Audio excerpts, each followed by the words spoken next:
Arriba el postple. Les formacions polítiques de la ciutat valoraran per a Martorell Televisió el ple ordinari municipal de cada mes.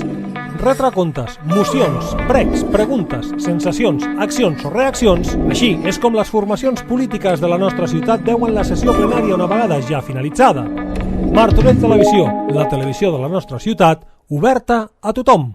La plaça de la Rosa dels Vents ha estat el punt escollit per Ciutadans Martorell per instal·lar una carpa informativa. Per tal y como indica el portaveu taronja, Juanjo Pérez. Por reencontrarnos un poco con el pueblo, llevábamos más de un año y medio sin poder hacer una carpa como esta. Amb projectes para la ciutat. Pues continuar con lo que estábamos haciendo, presentar alternativas nuevas. Este próximo pleno presentaremos alguna iniciativa, alguna pregunta por cosas que nos afectan a todos. Per altra banda, Pérez s'ha referit als polítics que han deixat el partit en els darrers mesos. Hay gente, que una cosa es ser de Ciudadanos y otra cosa es estar en Ciudadanos.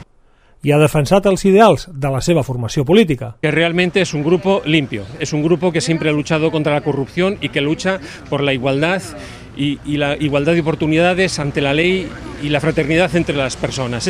També el seu recorregut.